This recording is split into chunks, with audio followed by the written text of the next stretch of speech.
सोचिए, दुनिया की सबसे पावरफुल इंटेलिजेंस एजेंसी एक आदमी को मारने के लिए 40 साल लगा देती है और हर बार फेल हो जाती है। जी हाँ, आज हम एक ऐसे ही शख्स की कहानी जानने वाले हैं। हाँ, सही सुना। 638 बार। पूरे 40 साल तक अमेरिका की CIA ने एक ही आदमी फिडेल कास्ट्रो को जान से मारने की कोशिश की। और इसमें कौन कौन शामिल नहीं था? गैंगस्टर्स, जासूस, यहाँ तक कि अमेरिकन प्रेसिडेंट्स भी। पर नतीजा कुछ नहीं। तो सवाल ये उठता है कि आखिर ये हुआ कैसे? कैसे एक आदमी 638 जानलेवा हमलों से बच निकला? क्या कास्त्रो की किस्मत ही इतनी बुलंद थी, या फिर इसके पीछे कोई और ही राज था? चलिए आज इसी पहेली को सुलझाते हैं। लेकिन सबसे पहले ये जानना जरूरी है कि आखिर अमेरिका कास्त्रो के पीछे इतना पड़ा ही क्यों था? मतलब क्या दुश्मनी थी? तो इसके लिए हमें थोड़ा पीछे कोल्ड वॉर के जमाने में जाना होगा। तो बात है 1959 की। फिडेल कास्ट्रो ने क्यूबा में एक क्रांति की और सत्ता अपने हाथ में ले ली। अब क्यूबा अमेरिका से सिर्फ 150 किलोमीटर दूर है, मतलब एकदम पड़ोस में। और कास्ट्रो ने आते ही अमेरिका के सबसे बड़े दुश्मन सोवियत यूनियन से दोस्ती कर ली। जाहिर है, अमेरिका को ये अपने घर के दरवाजे पर एक बहुत बड़ा खतरा लगा। और बस इसी के जवाब में 30 नवंबर 1961 को प्रेसिडेंट केनेडी ने एक ऑपरेशन को मंजूरी दी, जिसका नाम था ऑपरेशन मोंगूस। और ये ऑपरेशन मोंगूस कोई मामूली मिशन नहीं था। ये CIA के सबसे बड़े और खर्चीले ऑपरेशंस में से एक था। इसका सिर्फ एक ही मकसद था, फिडेल कास्ट्रो को सत्ता से हटाना, चाहे जैसे भी, हत्या करके भी। और कमाल की बात तो यह है कि इस पूरे ऑपरेशन को खुद प्रेसिडेंट केनेडी के भाई रॉबर्ट F केनेडी सुपरवाइज कर रहे थे। तो बस यहीं से शुरू हुआ CIA के एक से बढ़कर एक अजीबोगरीब और खतरनाक प्लान्स का सिलसिला। कास्त्रो को रास्ते से हटाने के लिए उन्होंने क्या क्या नहीं किया।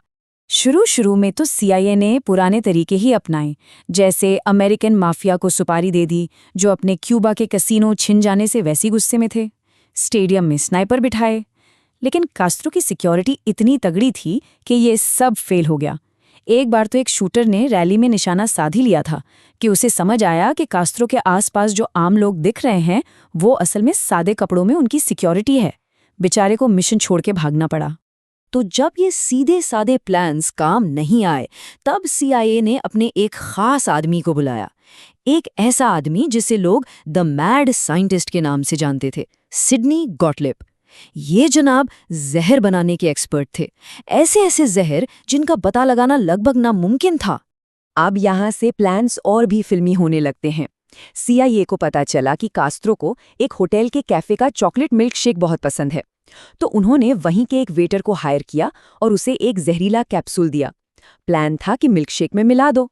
वेटर ने कैप्सूल फ्रीजर में छिपा दिया, लेकिन जब मौका आया और उसने कैप्सूल निकालने की कोशिश की तो वो फ्रीजर की कॉइल से बुरी तरह चिपक गया था और खींचते ही टूट गया। सारा जहर वहीं फैल गया और प्लान चौपट। अच्छा, ये वाला तो और भी कमाल है।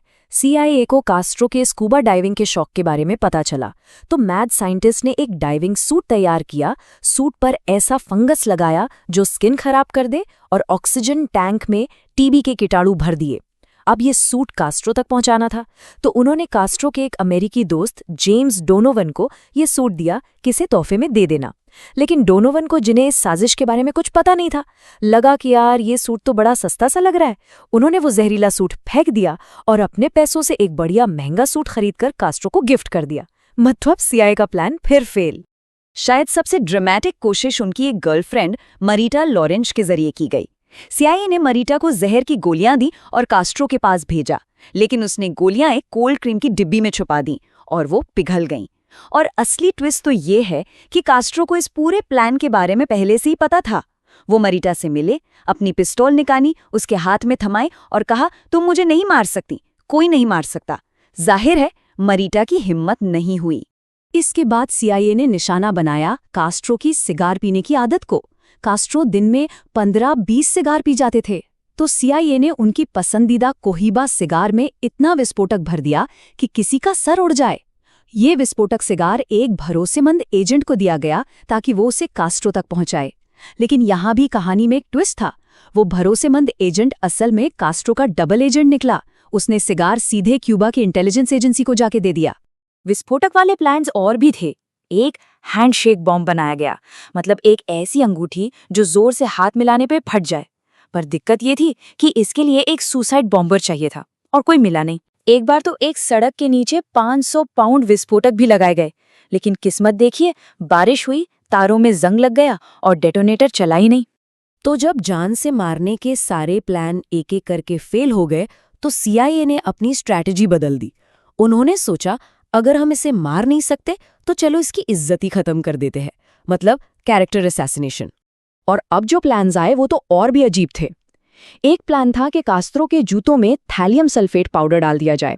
ये एक ऐसा केमिकल है जिससे बाल झड़ जाते हैं, मतलब उनकी वो मशहूर दाढ़ी ही गायब हो जाती। एक और प्लान था कि जब कास्त्रो रेडियो पर लाइव स्पीच दे रहे हों तो स्टूडियो ने LSD गैस छोड़ दी जाए। इससे वो बहकी बहकी बातें करने लगते और दुनिया के सामने पागल साबित हो जाते। खैर, ये दोनों ही प्लान कभी कामयाब नहीं हो पाए। तो इन सब कहानियों को सुनकर एक ही सवाल दिमाग में आता है ना, कि आखिर कास्ट्रो बच कैसे रहे थे? क्या ये सिर्फ किस्मत थी या कुछ और? तो क्या हम ये मान लें कि फिडेल कास्ट्रो दुनिया के सबसे लकी इंसान थे, कि किस्मत हर बार 638 बार उनके साथ थी? नहीं, इसका जवाब किस्मत बिल्कुल नहीं है। सच तो ये था कि कास्त्रो ने एक बहुत ही जबरदस्त और वफादार इंटेलिजेंस नेटवर्क खड़ा कर लिया था। ये नेटवर्क CIA से हमेशा एक कदम आगे रहता था। उन्होंने CIA के अंदर ही अपने डबल एजेंट्स बिठा दिए थे। मतलब ये सिर्फ डिफेंस नहीं था, ये तो अटैक था। और ये कोई छोटे मोटे जासूस नहीं थे। कास्त्रो के कुछ एजेंट्स तो CIA के अंदर बहुत ऊंचे पदों तक पहुंच गए थे। वो कास्त्रो को सीधी जानकारी देते थे, मतलब CIA जब कोई प्लान बना रही होती थी उसकी खबर कास्त्रो को पहले ही मिल जाती थी। ये एक तरह का इंटेलिजेंस का खेल था जिसमें शिकारी को पता ही नहीं था कि वो खुद शिकार बन चुका है। लेकिन सवाल अब भी वही है, आखिर ये सब मुमकिन कैसे हुआ? और इस खेल में तब क्या हुआ जब एक और बड़ा खिलाड़ी सोवियत यूनियन की KGB भी कूद पड़ी? ये कहानी यहाँ खत्म नहीं होती, बल्कि और भी ज्यादा दिलचस्प हो जाती है।